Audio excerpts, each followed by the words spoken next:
Welcome to the Limelight podcast, where authors, entrepreneurs, and thought leaders step forward to share their ideas, stories, and strategies. I'm Clarissa Burt, inviting you into thoughtful dialogue, refined insight, and an esteemed way of living.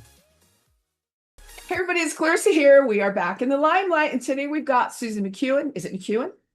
That's fine. Did I say it right? McKeown. It ends in own. McKeown. McKeown. McKeown. If you're, that's right. Oh, if you've got some Irish in me. All right. Well, there you go. Anyway, Susan's with us. Another phenomenal entrepreneur and author. She has written a book called Beyond the Tango, A Guide to a Thriving Marriage While Juggling Careers, Kids, and Chaos. Wow. Could we be here a while, right? Because especially in these times, where careers are as stressful as they are, children definitely we know are as stressful as they can possibly be with all the love in our hearts, and certainly all the different chaos that life triggers us with. Susan, the floor is yours. Get us started somewhere on when you say beyond. First of all, Beyond the Tango. Interesting that you chose the word tango. Explain why you chose that. Well, Tango, this was my second book, and I chose the dance metaphor because I think dance is kind of a great description of the flexibility and the fast footwork that you need in a relationship. So that's where the dance metaphor came in. The Beyond the Tango is, we all know the tango is a very sensual dance. And that's what the early years of marriage are like. You know, you just get together, everything is wonderful. But what happens after the tango? You know, they settle in and life becomes more routine, if you will. Yes. And for some, the routine is kind of boring. Right. And what happens then? Yeah. Or it can be very stressful. Yeah. Or it can be very stressful and chaotic also. But then you kind of wonder, really, is this where I should be? Yeah. You started out in your first chapter with knowing yourself, which I think is extremely important because I know who let's say I know who I am when I'm 25 and I get married. I don't know who I'm going to be when I'm 35. I don't know how I'm going to grow into 45. And will my partner grow in that same direction? And I think that is so critical. You know, that again, beginning with, pre even say, will you marry me? Yes. In the conversations that need to be had beforehand. What say you? Thank you for saying that, because getting to know yourself is truly an ongoing, lifelong job. Yeah. And it's a full-time job just to know ourselves. Sure. We want to know and understand everybody else. But if we can know ourselves, that is hugely important, because from there you can learn what you need. And if you don't learn that, then what happens for many of us is that we expect the important people in our life to know what we need. Yeah. You should have known that. You should have known that would have made me happy. Yeah. You should have known that would make me sad, upset, angry, happy. Yeah. How would anybody else know that if you haven't educated them? So I think it does begin with knowing yourself, and it's going to change, as you just indicated, throughout your life. Hopefully we are different people. Yeah. Our baseline quality values are not going to change, but at 30 and 40 and 50 and 60 and 70 and 80, we are different people because of different life experiences and stages. Yeah, absolutely. And of course, there are a lot of lovely things that happen along the way, but they do throw, let's call little teeny monkey wrenches into the mix that, children, right? Being, so we love everyone loves their kids, no doubt. But, they're trying and they're costly, and they need to be educated properly, and they need to be followed and loved and nurtured. And you have to let them go to make their own mistakes sometimes, which is really painful, and so the idea of becoming parents, because there really are no manuals about how to be a good parent. Sure aren't. I spent my career as a pediatric nurse practitioner, and those newborn babies are just so darling, and you hand them over to the parents, and really you wish you could give them a manual with it. It's 24, 48 hours if you're lucky, and it's good luck to you. Yeah. Have you ever seen, in your career, did you ever see parents that were woefully, not ready or ill prepared, and then others that walked in and said, no, I think we're okay. We stick with our faith. Our parents have taught us a whole bunch. I come from, my parents were great. I'm sure there were all kinds of scenarios. You've just described the whole continuum. Yeah. I worked at an inner city clinic where many of our families were not as educated. They tended to be younger, inexperienced, and so they needed a lot more help and support to pull this off. And then there are others that come from families that are very involved and supportive, and it does make a huge difference. Yeah. That old saying, it takes a village. A village really can help. A village really can help. Yeah. Yeah, I was looking at something the other day. There was a woman who had 3 boys, and she was having sextuplets, and they were all boys. She was going to have 9 boys. And I thought, well, there you go. There's the village, and hopefully and she does. She has a great community, great family, but certainly, Wow. of 9 boys it would be a handful, to say the least. In your second Baseball chapter, team. yeah, in your second chapter, Susan, you talk about and this is so clue. This is just trying to change your spouse. And I could be wrong. I think women are a little bit more at fault for this than men are. Correct me if I'm wrong. No, But we I just think want them to you're be right. just like us. We want them to do everything we want to do. And guys are just wired so differently than we are. And sometimes it takes a long time. The smart ones accept it right away, that you are who you are and you're not going to change. And and some of us take 10 years, as I did, to recognize that there are certain things that aren't going to change here. And I just darn well better accept that fact. Yeah. So in the second chapter, again, you say, some qualities that were first attractive may now not be so cute. Well, there's just so many things that I think that the person that we're dating and engaged to, they're just cute little quirks. And then afterwards, sometimes they're just The first quirky. thing that set you off. Yeah, yeah, yeah. They're quirky, and you think, well, you could do this a little bit better. And, for me, I think one of the examples that I used was, I saw my husband's father, putting up kitchen cabinets and his married brother installing a bathroom. And I thought, I never thought about that. You don't think about that when you're dating. And like I say to my husband these days, I said, marrying you, that was no commitment. That was easy. I can stick with that.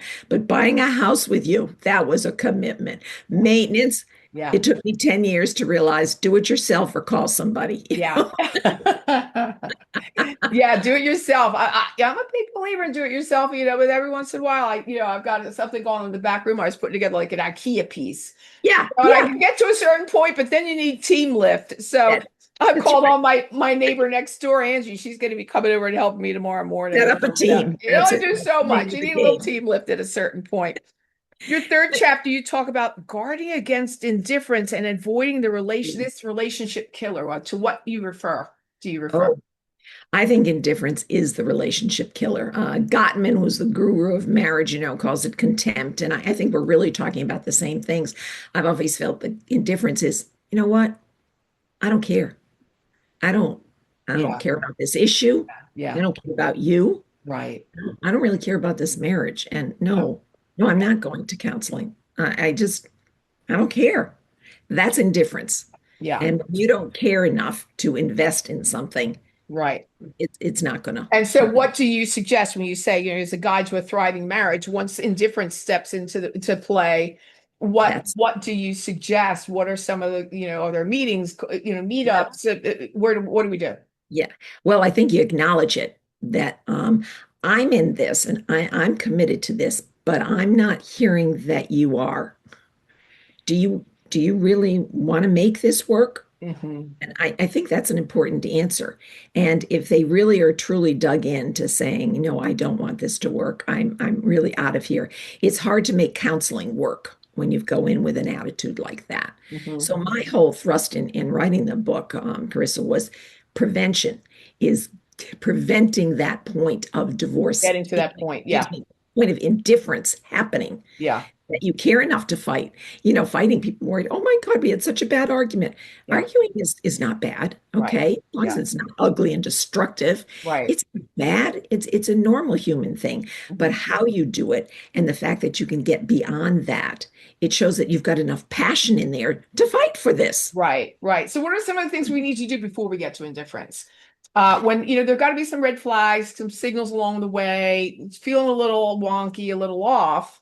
But before we Mhm. get to, I really don't care about you or this marriage anymore, what are some of the Yeah. things that and I say we can do because, I mean, usually it's the woman that's rallying around all of this sort of thing. The Mhm. guys is kind of like along for the ride. It'd be really great if men would put in the same amount of energy. So Yeah.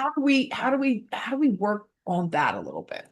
I think taking the fact that it's okay for you to have the initiative, okay? If you don't feel that he's right there, take the initiative and say, you know what? I just need a little bit more time with you, okay?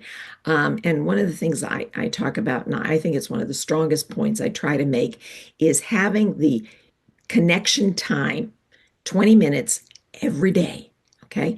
Doesn't have to be the same 20 minutes. You can have it after work when you have kids. That can be a very busy time of day. So they're in bed. Then you have your 20 minutes. But you actually connect face to face, eye to eye, no telephones, no cell phones, no nothing buzzing. Okay.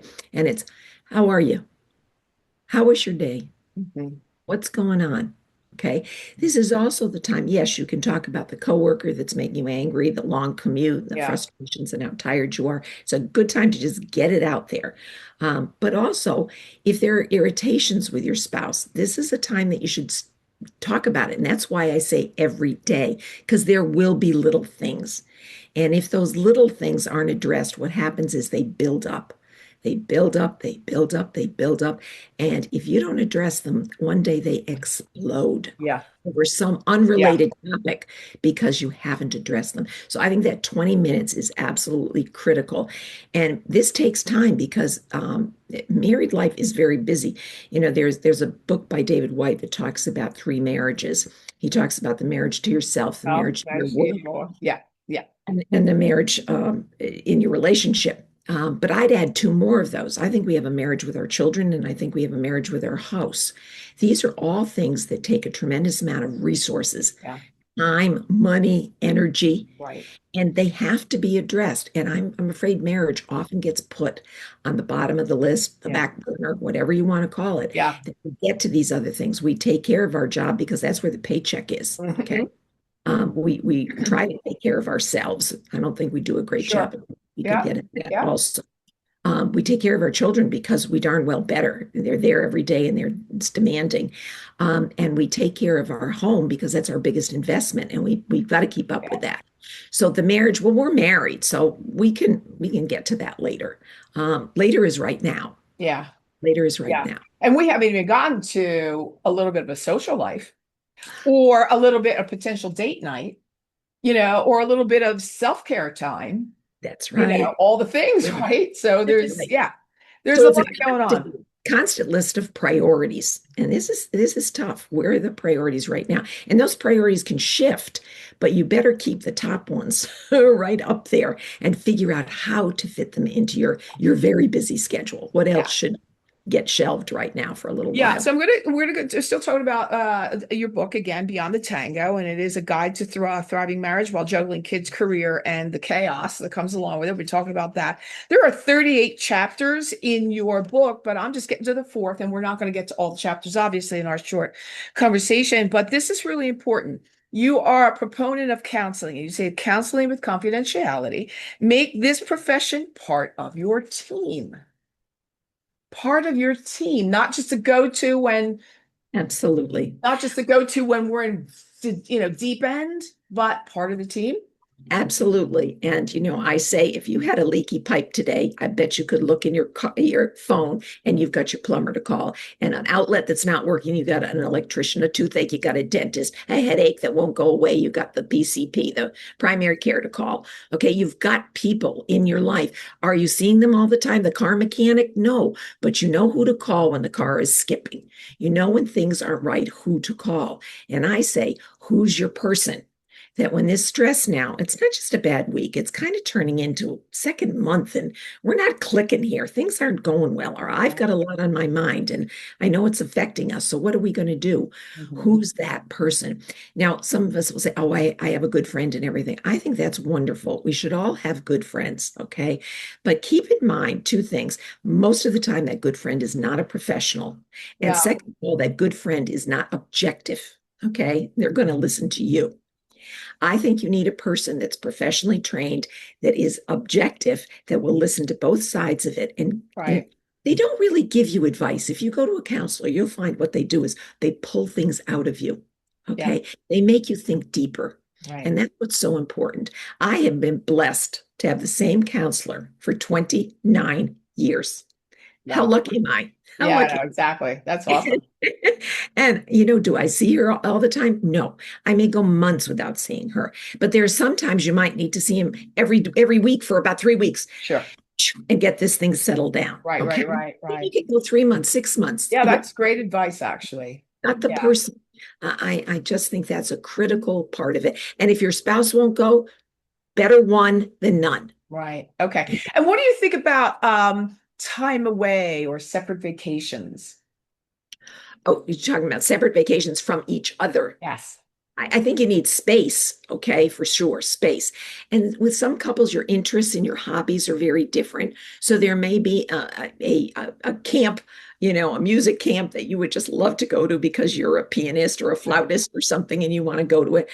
Absolutely. That know your partner's dreams. Know the interest and the hobbies that your partner has and foster those, support those, because this is the person that you're going to live with, hopefully, For the rest of till your your life. dying Yeah. day. And Yeah. if you appreciate that person and know them and support their interests, Yeah. you're going to get the benefit of that. You've got a happy person. Yeah. And I think you've already kind of answered the next question, which was, what do you think could make a difference for young couples starting out? Maybe some of that, or do you have any? Absolutely. Well, right from the beginning, I think starting out, you get that 20 minutes a day, okay, Yeah. alone to talk about a lot of different things, but also know what interests your spouse, what really makes them passionate. They absolutely, love to read. They love being part of a book club. They love pickleball. Maybe they love to build model airplanes. Whatever their thing is, Yeah. they have time and space to do that. Yeah. Make sure that it's carved out for them. Yeah. Okay. Yeah. And again, it's a balance. If they're down Exactly. in the basement, every night for 5 hours, it's a little overdone. If they're playing pickleball, 5 days a week, things have to come into balance, but don't squelch your things. And there's never a time where you're going to get to do it all. I always wanted to write a book. I mean, I can't remember not wanting to write a book.